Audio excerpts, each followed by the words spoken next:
I want to talk about something that has crossed my path recently because I've seen some competitive bidding situations. It is the term highest and best. That is something that realtors know really well, but not every buyer knows what that means. Not every seller knows what it means. Highest is obvious, highest price, right?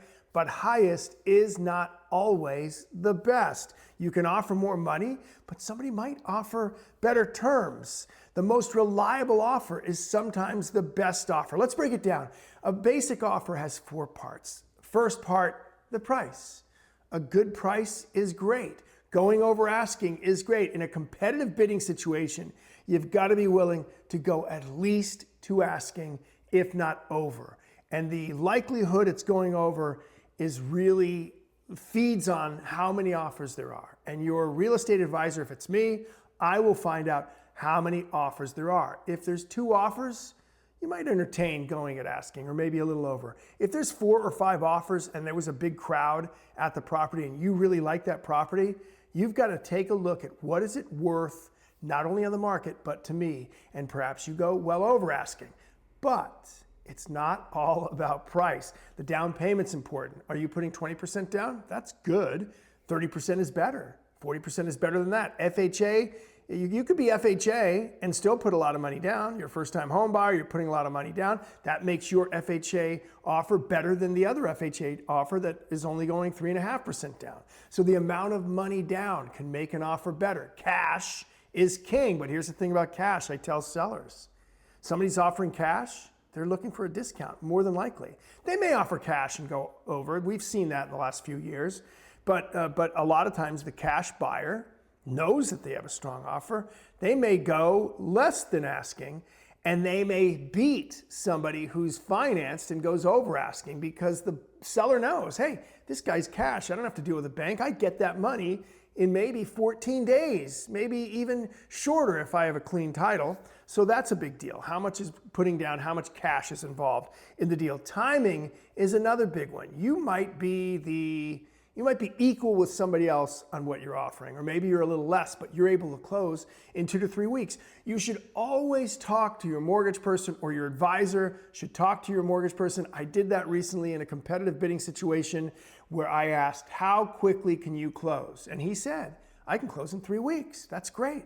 There are also mortgage products out there where it's like cash, where you can close maybe in ahead of 3 weeks. You can get fully approved in some situations before you make an offer. That means you've gone through the pre-approval, you're past that.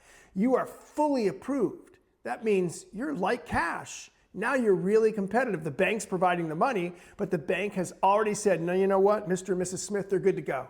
We can fund this loan in X amount of days. Again, it's about how quickly that seller gets the money. And that's an obvious thing, right? Because they get the money sooner. That means they get to move sooner. That also means if they're investing that money, it gets into the stock market sooner or wherever they're going to put it. And that's extra money for them. Timing is important, obviously. So price, amount of down payment, timing. 4th one, inspections. I never tell anyone to waive inspections. I bought multiple houses cash, and I did waive inspections because I was going to go through the entire house anyway. I can tell the furnace is a piece of junk. I can tell the roof's bad. I can tell the roof's good. I can say, okay, I've got some bad wiring. I can look at the cost and go, I don't need to inspect. I don't need an inspector to tell me something's wrong with it. But you have to be comfortable with saying no inspections. And the reason a seller likes no inspections is pretty obvious. They understand now nobody's going to come in and say this, and this is wrong with your house. Nobody's going to make the buyer think twice about buying the house. And nobody's going to come back to you and say, hey, I need you to fix this, and this.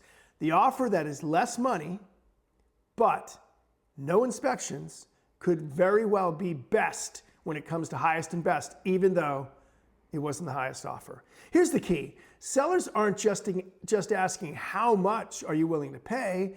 They're asking who pays the quickest, the best, whose deal is going to lead to fewer problems, whose deal is going to get more likely to get to a closing. Here's the takeaway. The best offer is not always the highest number. It's the cleanest and strongest offer. And if you're buying in a competitive market like this one still is, we're seeing days on the market go up, but this is still a competitive market. If you're buying in a competitive market, you need to know what the best is in highest and best. I'd love to work with you on that. If you have any questions, send them to me right here or give me a call.